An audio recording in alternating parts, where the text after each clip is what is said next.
Hope you're doing well.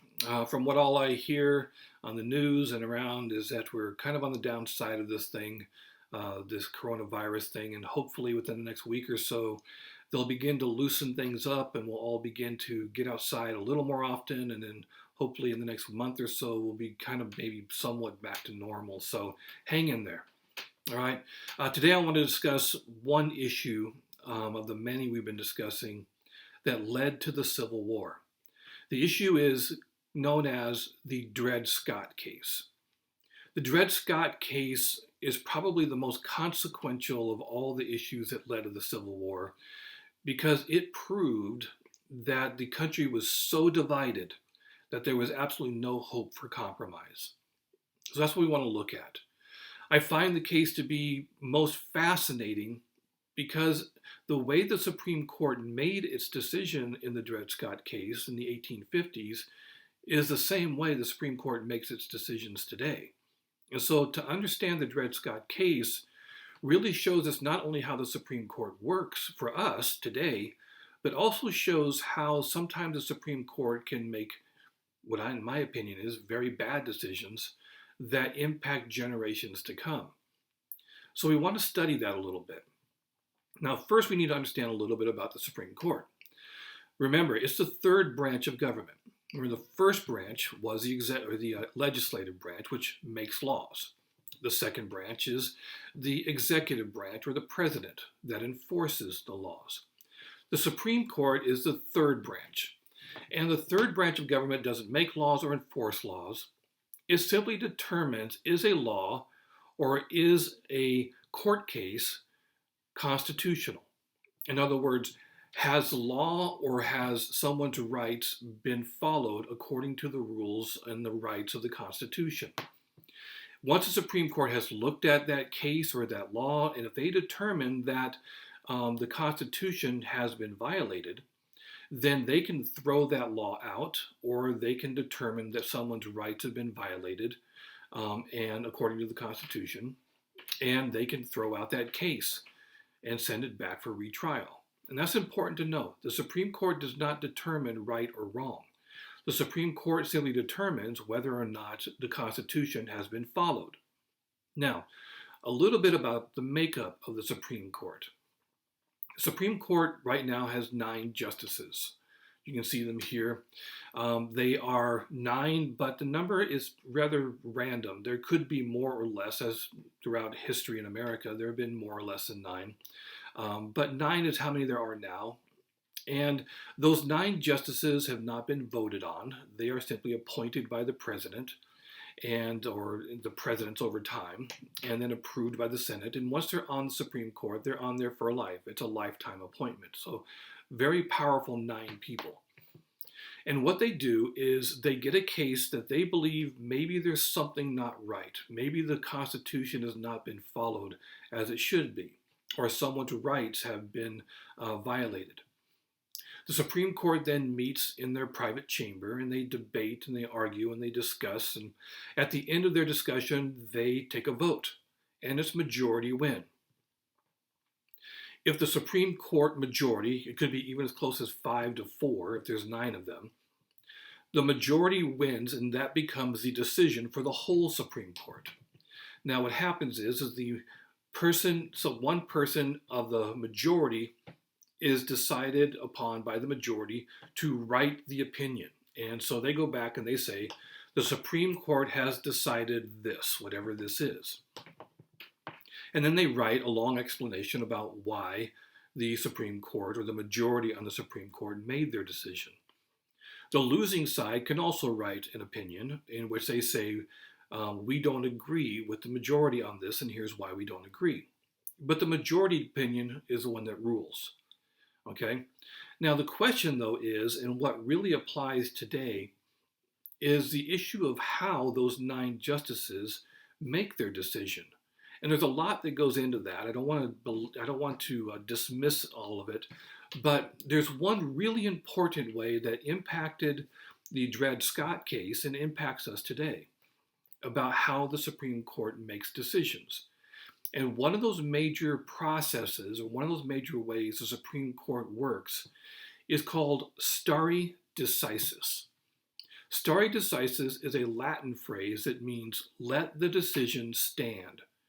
And what this simply means is that it's precedent. In other words, what happens is a decision is made about a case, and every similar case after that, the Supreme Court looks back at the first case and says, what was the decision back then? And then every similar case after that, they'll use the same decision to make the future determinations. That idea of stare decisis may sound complicated with the idea of precedent and all that, but it's really not, because you and I do it all the time. It's how we make decisions on a daily basis, how we come into routines. Let me just give you one really silly example, right? When I was a little kid, I asked my mother for a cookie. And my mother said, okay. And then I got a little smart and I said, okay, how many cookies, Mom? And Mom said 2. Now, why did she say 2? I don't know. She could have just said 1, or she could have said 3, or she could have said no, because cookies are not good for you. Whatever it was, she made the decision as if, let's say, she were the Chief Justice of the Supreme Court. She made the decision that 2 cookies would be enough. And so I got my 2 cookies. Once she made that decision, then every time I asked for a cookie after that, and I would say, oh, but Mom, how many can I have? The answer was always 2. You get 2. Because she was using stare decisis. She was the chief judge. She'd made a decision once before, and every decision after that would be 2. Because that was her first decision. It was a precedent, not a president, but a precedent. And then that applied to future decisions based on similar kinds of situations. If I wanted a cupcake, my mom would say, have you had a cupcake already? And I would say, yeah, I had 1. She said, okay, well, you can have 1 more, but that's all. You only get 2. That's simple stare decisis. It's how we make decisions on our daily life, because you can't keep rethinking through the logic of every single decision. You've got to come up with some kind of routine, some kind of way of determining that. That could be good, could be bad. I mean, in a lot of ways, it's very good because it provides stability. But what if that initial decision was wrong and you just simply keep repeating the bad decision, right? That's kind of what happens in the Dred Scott case. So let me explain the Dred Scott case. Dred Scott was a slave in a slave state, I believe in Missouri, but I can't remember exactly. But either way, he was in a slave state, and his master moves to a territory up north that did not allow slavery. Why did not that territory not allow slavery is because of the Missouri Compromise. Now, we talked about the Missouri Compromise before, of 1820, in which Missouri was allowed to be a state as a slave state. But to keep the balance, they said, we'll allow Missouri in as a slave state if we allow Maine to come in as a free state, and that way you kept the numbers balanced between slave states and free states. That was part of the Missouri Compromise. But there was another part we really didn't talk about.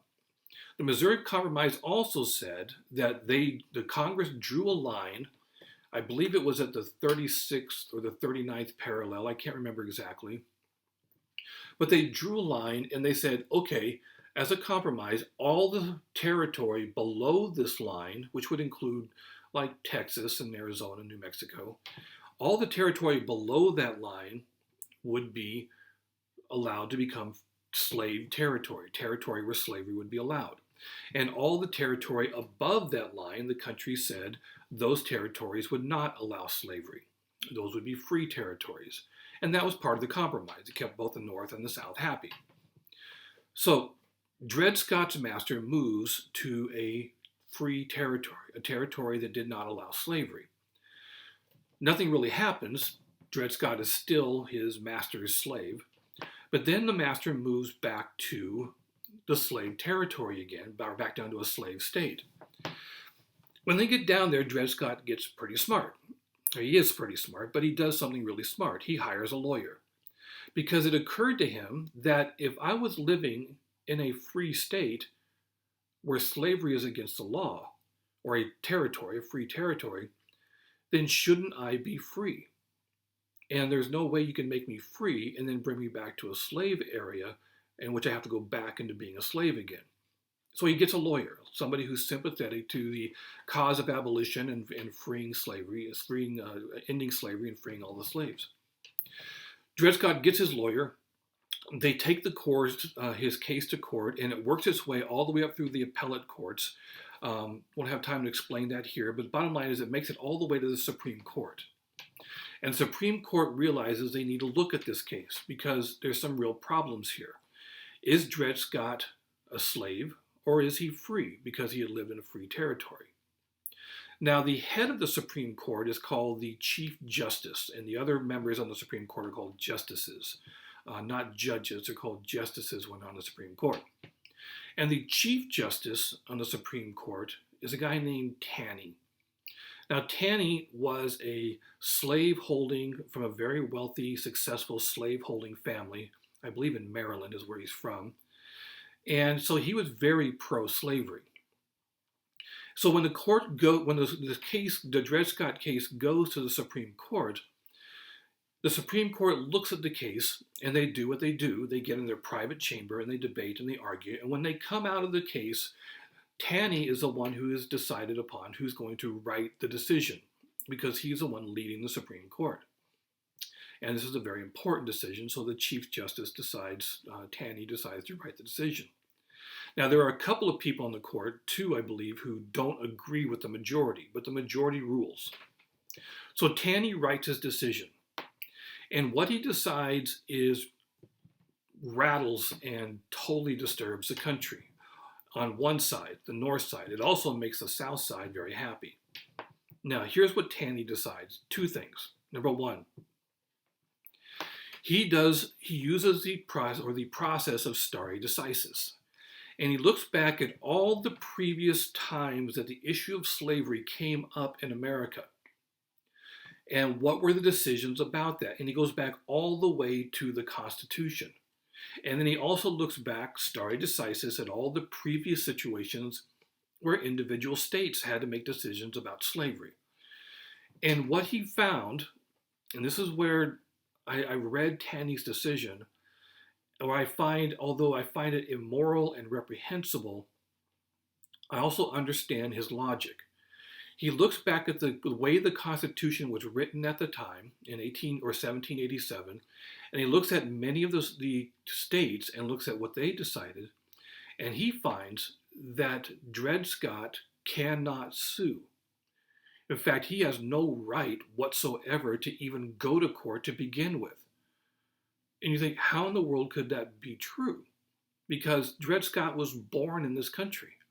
Shouldn't he have a right, even if he has a slave status, shouldn't he have a right to go to court and argue for his case, for his point of view?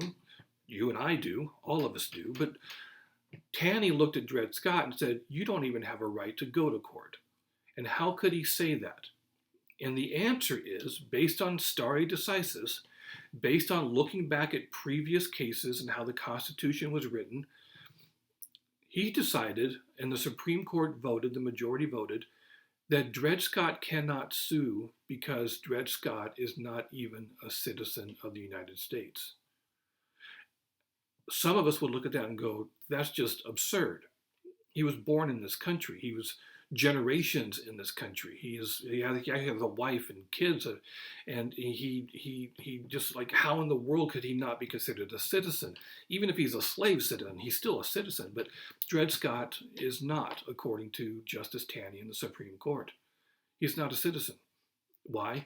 Because when they wrote the Constitution, they had determined that slaves were not citizens. And therefore, Dred Scott could not even sue in the court. So in a sense, he throws the entire court case out and said, we don't even have to look at this if we don't want to. But he does anyway. Justice Taney then goes on again and makes another part of that decision, which is to point out that not only is Dred Scott not a citizen, he is only property.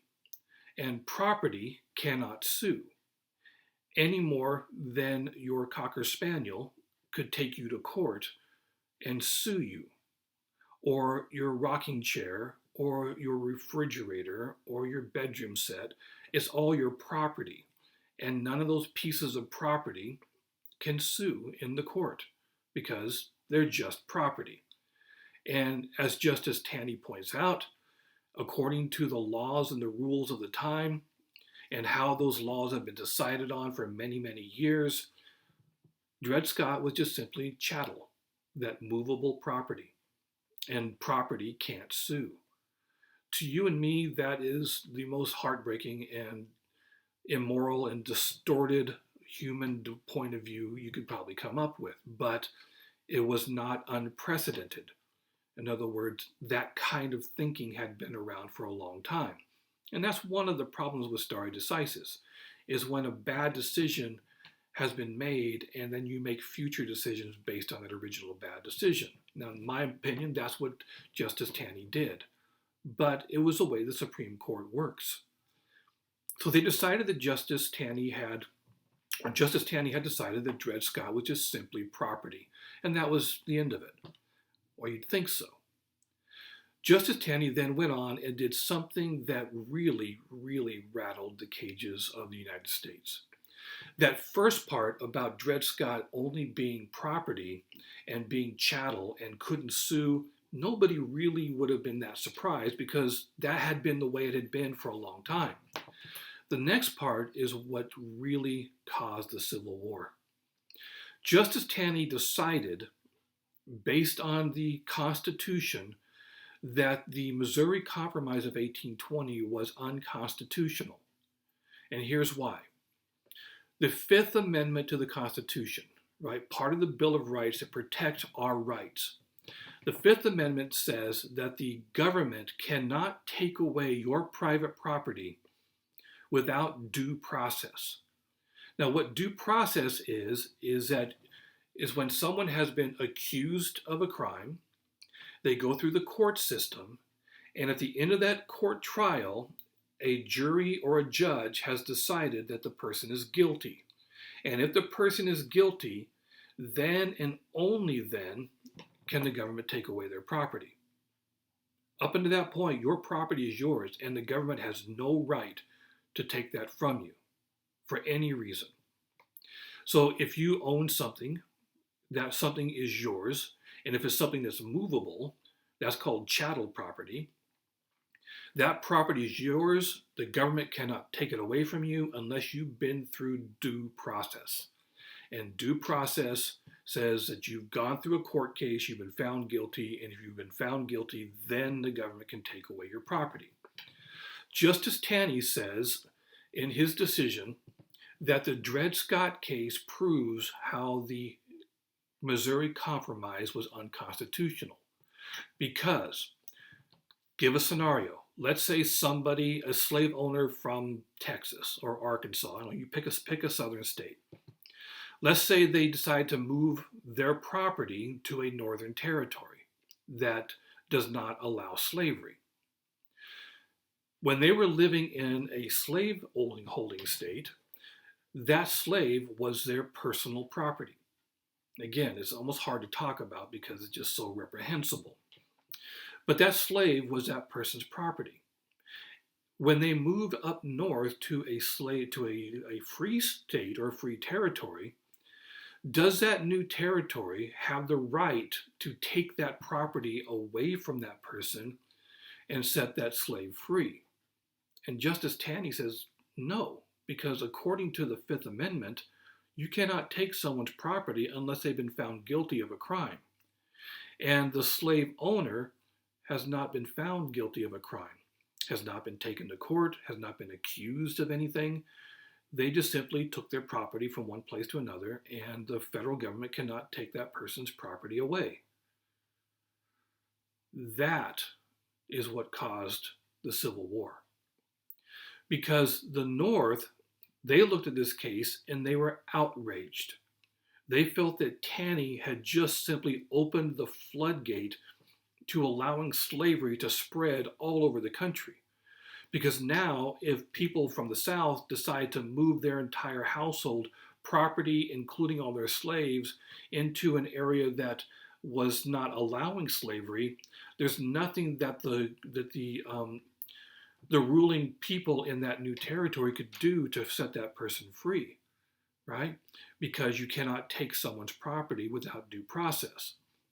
The South, they loved this rule, and they felt that it not only protected their rights, but it protected their rights according to the Constitution, which said that based on stare decisis, based on precedent, that the slaves were, number one, just property. Number two, that property could not be taken away from you without due process.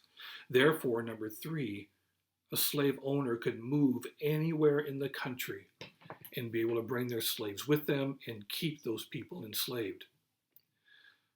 That's why the Dred Scott case was so important, because it proved to the North and the South that the dividing line between the country was so hard and was so implacable that there was no more room for compromise. The North looked at Taney and realized that the South was looking for a way to spread slavery everywhere. The South looked at the Dred Scott case and says, we have a right to our way of life, including owning slaves, because it's based on precedent, it's based on the Constitution, you can't take our slaves away from us. And so they felt that they were justified, possibly even moving slavery to other areas. That's what caused the dividing line. I find this case to be fascinating for one particular reason, and that's the idea of stare decisis. Because it's still the way the Supreme Court makes decisions today, and it's good. I don't want to leave it as a negative, because you need some stability. You need some kind of way of understanding that this is how we do things. This is our routine. But what if that previous case had been a bad decision? What if an immoral decision had been made by the Supreme Court? And now, because of stare decisis, the Supreme Court makes the same bad decision over and over and over and over again. That's where we get into problem, because it's really hard to overturn precedent. My favorite Chief Justice on the Supreme Court now is Clarence Thomas. And Clarence Thomas has been, in his recent writings, been warning about the issue of stare decisis, saying how important it is to use previous court cases to make judgment and to make decisions, but we've got to be careful that we're not repeating the same bad decisions over and over again. And Clarence Thomas has really become one of the Supreme Court justices now who's really beginning to take a look at some of the past Supreme Court decisions in which maybe the Supreme Court made some bad choices, and those bad choices keep getting repeated. And he uses the Dred Scott case as a perfect example of what happens when courts use stare decisis as their sole purpose for determining what a decision should be. Justice Taney wanted to protect slavery. This was a personal thing for him. But he was able to use the court system, the process of stare decisis, to support his own personal opinion about slavery. And someone today, like Justice Thomas, is warning us to be careful when we use a good thing like stare decisis for bad purposes. And yet, how ironic is it that now you have someone like Clarence Thomas sitting on the Supreme Court. Clarence Thomas is a direct descendant of African American slaves, the same slaves that Justice Taney said were merely property and had no right to even be in court. And yet, here's Clarence Thomas, a justice on the Supreme Court, criticizing Justice Taney and his Dred Scott decision. America's come a long way. Thank God. That's just my opinion on that. If you have an opinion on that, please write me an email and share with me what your thoughts are.